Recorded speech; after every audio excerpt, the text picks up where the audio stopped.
En 2027, une initiative mondiale de l'Église adventiste annonce la commémoration des 2000 ans de l'anniversaire de Jésus-Christ depuis son baptême au Jourdain. Cette annonce pose beaucoup de questions. Beaucoup de personnes se posent pas mal de questions pour chercher à comprendre de quoi s'agit-il. Raison pour laquelle aujourd'hui, dans l'émission Entretien spécial, nous avons reçu Monsieur Célestin Ngoudier, qui est le pasteur directeur chargé de la communication, de la jeunesse, de l'évangélisation et la liberté religieuse. Bonjour, pasteur. Bonjour, mon frère.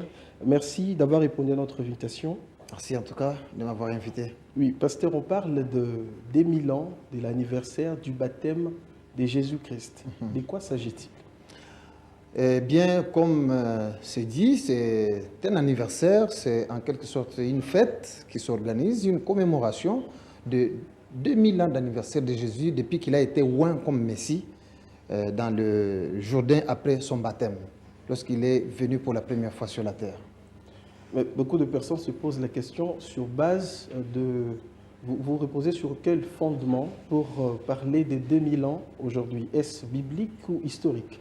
Bien, vous savez que dans le monde entier, l'Église adventiste du 7e jour est connue comme un peuple du livre ou de la Bible, c'est-à-dire un peuple qui est fondé vraiment et né dans la parole de Dieu. Nous partons donc des prophéties bibliques de Daniel, en Daniel chapitre 8, verset 14, qui parle de 2300 soirs et matins avant la purification du sanctuaire.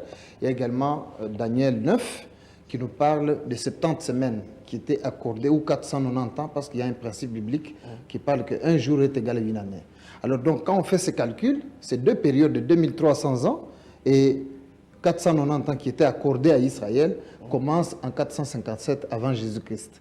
Et donc, avec les détails qui sont donnés dans la prophétie de Daniel 9, nous voyons qu'en l'an 27 de notre ère, Jésus-Christ prenait son baptême dans le fleuve Jourdain et il a été oint. Ce jour-là, le Père a parlé, le Fils était présent et le Saint-Esprit est descendu sur lui sous forme d'une colombe. Alors, lorsque nous comptons à partir de l'an 27 jusqu'en 2027, donc l'année prochaine, ça va faire 2000 ans depuis que le Christ avait été oint comme Messie et Sauveur du monde. Pasteur, en quoi est-ce que cela représente quelque chose d'important dans l'Évangile ou la mission de l'Église sur terre? C'est très important parce que vous voyez déjà que lorsque Dieu voit ces événements venir, il l'annonce à son peuple. Il ne fait rien sans annoncer.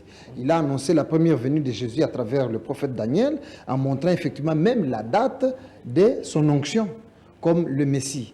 Et aujourd'hui, nous, en tant que chrétiens, nous sommes en train de commémorer cet événement pour, nous rappeler du Sauveur qui est déjà venu et qui a déjà accompli notre salut, mais aussi pour penser au Sauveur qui revient bientôt pour nous prendre et aller avec lui dans l'éternité. Bon, certaines personnes s'interrogent sur la célébration de cet anniversaire. Est-ce que c'est une recommandation biblique? Oui, c'est une recommandation biblique parce que nous voulons parler d'une seule voix, comme la Bible dit dans Romains chapitre 10, verset 6, où il est demandé à ce que tout le monde, d'une même bouche, nous puissions nous lever et parler haut et fort pour annoncer donc le Messie qui va venir. Donc c'est très important pour nous, en tant qu'Église, que nous puissions répondre à cette recommandation biblique pour que tous les membres de l'Église, tous les médias, tous les services que nous avons, nous puissions parler d'une même voix pour dire le Seigneur revient bientôt. Celui qui avait été oint, il revient bientôt et préparons-nous. Oui, parce que, pasteur, vous avez donné un verset, mais quand je posais la question, c'est parce que plusieurs personnes se disent que non, nulle part dans la Bible, on parle de cette date-là, de la manière dont vous l'avez expliqué. Mais sinon, quand je posais la question, je voulais savoir est-ce que la célébration au sein de l'Église adventiste, c'était de manière symbolique ou pédagogique? C'est à la fois de manière symbolique et pédagogique, mais surtout, c'est fondé bibliquement parce qu'il y a une prophétie que j'ai évoquée ici, la prophétie des 70 semaines, qui montre vraiment les différentes étapes. Cette prophétie parle de la date du baptême de Jésus, cette prophétie parle de la date de la mort de Jésus-Christ. Donc c'est très important, ce n'est pas quelque chose qui vient juste par imagination, c'est vraiment fondé bibliquement. Et nous pensons que c'est un événement qui vaut la peine d'être célébré parce que ça nous permet d'attirer l'attention du monde sur le Sauveur, sur le Messie, sur l'œuvre qu'il a accomplie et qu'il va bientôt accomplir quand il revient. Et pourquoi l'Église adventiste choisit seulement cette période pour cette célébration? Oui, le monde est en train de traverser ce que nous appelons le temps de la fin, un temps qui est défini dans la Bible comme un temps de crise énorme. Il y a une crise religieuse, il y a une crise économique, il y a une crise morale généralisée dans tous les pays. C'est donc très important que nous puissions attirer l'attention sur Jésus-Christ pour que les gens sachent qu'il y a un sauveur que Dieu nous a donné et que c'est grâce à ce sauveur que nous pouvons avoir un monde plus stable, plus meilleur à travers son royaume qui nous amène bientôt. Et puisqu'il y a des adventistes et non-adventistes certainement qui sont en train de suivre et se poser des questions. Et la question que je me pose, comment est-ce que le chrétien doit considérer cet événement? Quelle valeur en fait? C'est un événement très très important pour tous les chrétiens et même les non-chrétiens, parce que vous savez que la personne de Jésus-Christ a pu diviser l'histoire en deux, au pas d'avant Jésus et d'après Jésus. Donc il est devenu la référence. C'est très important donc, pour les croyants et les non-croyants. Et déjà, vous savez que beaucoup de croyants préfèrent célébrer ce qu'ils appellent Noël, la fête de naissance de Jésus, n'est-ce pas? Qui n'a pas été bibliquement prouvé. Mais là, nous amenons un événement qui est bibliquement prouvé. Jésus-Christ a été oint à l'an 27, conformément à la prophétie biblique. Et c'est très important que nous puissions célébrer cet événement pour attirer encore beaucoup d'autres personnes à lui. Ceux qui n'ont pas encore cru en lui ou ceux qui veulent même renouveler leur engagement avec lui. C'est le moment pour qu'ils puissent revenir à lui vraiment d'un cœur entier et recevoir un grand baptême que nous allons organiser en l'an 2027 à l'exemple de Jésus-Christ qui a été baptisé dans le fleuve Jourdain. J'ai vu quelques serviteurs de Dieu qui ont fait des voyages, qui sont allés en Israël. Il y en a qui sont arrivés dans le fleuve Jourdain. Et pour se souvenir de cet événement, ils se sont fait baptiser. Mais là, maintenant, nous donnons cette opportunité à tout le monde. Il ne s'agit pas d'aller seulement en Israël, aller se faire baptiser dans le Jourdain, mais prendre le baptême comme le baptême de Jésus-Christ lui-même lorsqu'il a été oint depuis 2000 ans. Pasteur, vous en parlez avec enthousiasme. Je voulais demander, concernant les activités, comment ça va se passer? Il y aura des cadeaux? Il y aura... En fait, c'est un événement qui demande vraiment une diversification d'activités. Notamment, nous avons les médias que nous voulons utiliser. Nous voulons travailler avec tous les membres, tous les fidèles, ainsi que tous ceux qui tiennent un téléphone en main pour utiliser le téléphone au moins pour la bonne cause, comme étant un pupitre ou bien comme étant une chaire à travers laquelle on communique un message de grâce, de paix et d'espérance à quelqu'un d'autre. C'est-à-dire tous les membres, avec leurs amis, adventistes ou non adventistes, croyants ou non croyants, parce que le Seigneur Jésus est le sauveur de tout le monde.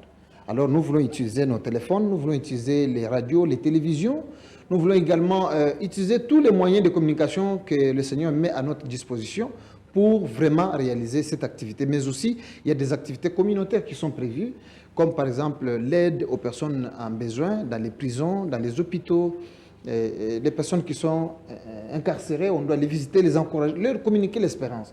Donc voilà un peu un certain nombre d'événements que nous voulons organiser, y compris les campagnes en ligne et physiquement, pour pouvoir attirer vraiment le monde vers Jésus.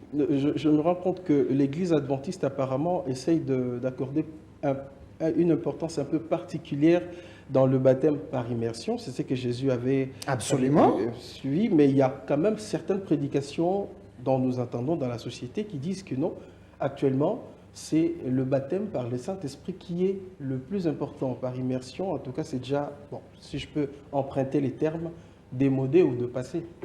En fait, je crois qu'en tant que de bons chrétiens ou des personnes qui aiment Jésus, Jésus n'a rien caché pour nous.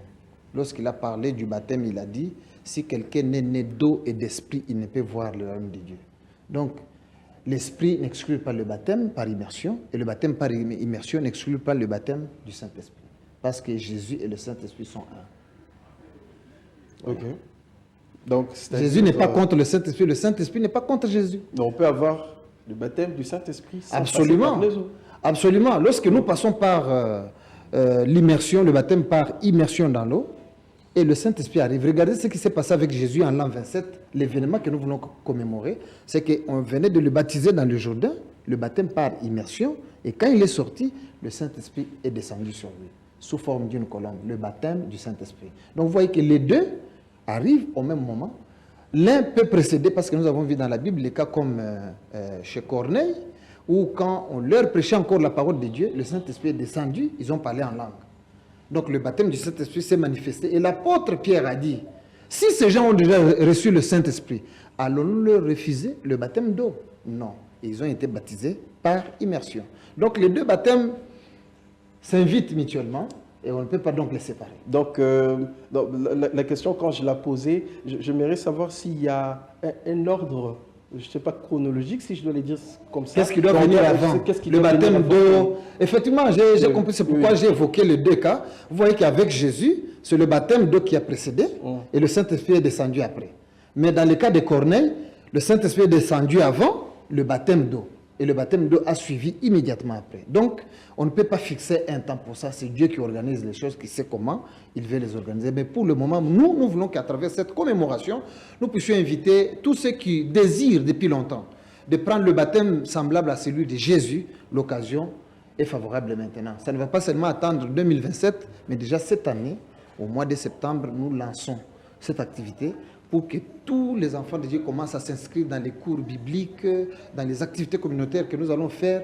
Ça va vraiment faire parler, et puis beaucoup de gens vont aimer Jésus, le découvrir encore à nouveau, et même mieux le découvrir pour le suivre comme sauveur et Seigneur personnel. Apparemment, c'est une première, une campagne dont tout le membre ou l'Église sera investi, mais sur le numérique. Pourquoi le choix?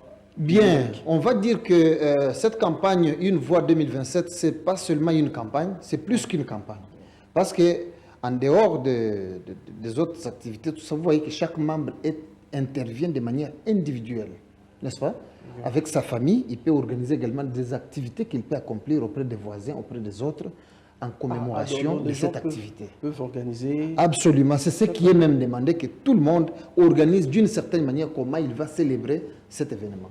Tous ceux qui ont reçu le baptême d'immersion comme le Seigneur, ils peuvent commémorer avec nous cette activité. Et le numérique, et le numérique va accompagner, parce que vous savez qu'il faut atteindre des masses de gens, il faut communiquer pour expliquer aux gens, comme nous faisons maintenant, pour que les gens comprennent bien de quoi il s'agit et comment ils peuvent célébrer. Pasteur, c'est quoi le message qu'on doit retenir de One Voice 27? Le message que nous devons retenir, c'est que le thème que nous avons choisi et sur lequel nous voulons que tout le monde attire son attention, c'est que toute chose nouvelle. C'est le thème qui est choisi pour Une Voix 2027. Ça veut dire que Jésus est en train de recréer toutes choses.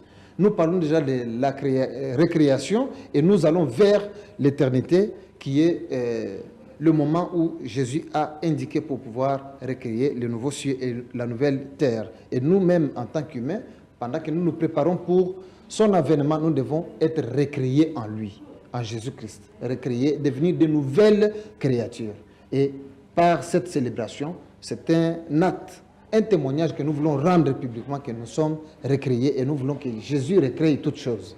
Ce n'est pas seulement pour les adventistes. Hein? Nous avons dit que, vous voyez, Jésus, il n'est pas pour les adventistes. Jésus est pour le monde, parce qu'il est le créateur du monde. La Bible montre que c'est par lui et pour lui que tout a été créé. Et donc, c'est un don que nous amenons au monde.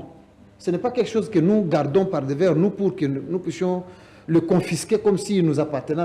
Il est à la disposition de tout le monde et nous invitons tout le monde à nous rejoindre dans la commémoration de l'œuvre qu'il a accomplie pour nous tous. Par cette commémoration, je voulais ajouter sur la question précédente, vous invitez aussi les gens d'autres confessions religieuses. Absolument, des pasteurs d'autres confessions religieuses, des membres d'autres confessions religieuses, des croyants, et même ceux qui ne croient pas, mais qui veulent quand même savoir en quoi est-ce que nous croyons et pourquoi nous croyons. En tout cas, c'est le moment que nous puissions nous rencontrer, échanger de manière plus responsable comme de nouvelles créatures. Et oui, je crois que nous sommes allés très vite et déjà dans peu de temps, pasteur, vous l'avez très bien expliqué. Je pense aussi que tous les téléspectateurs qui nous suivent en ce moment ont eu aussi à avoir de réponses à toutes leurs préoccupations et questions qu'ils avaient. Et pasteur, j'aimerais qu'on termine avec un message que vous allez adresser aux jeunes, aux non-croyants, mais aussi à une partie de ceux qui sont membres de l'Église adventiste, le message que vous pouvez leur adresser comme dernier mot. Merci beaucoup. La jeunesse est très importante parce que vous savez que déjà dans notre pays, la RDC, la moyenne d'âge est de 18 ans. Ça veut dire que nous sommes une population jeune, mais aussi l'Afrique, n'est-ce pas? L'Afrique est un continent jeune. Pourquoi? Parce que sa population est majoritairement composée de jeunes. C'est pourquoi les jeunes sont une armée que nous mettons en avant pour pouvoir vraiment prendre à bras le corps cette activité et vraiment la faire vibrer et la faire fonctionner comme il se doit. La jeunesse, vraiment, elle est sur les réseaux sociaux, elle est sur toutes les plateformes. Nous voulons utiliser cela comme force pour atteindre vraiment le plus grand nombre possible et communiquer ce message d'espoir à tous les habitants de la terre.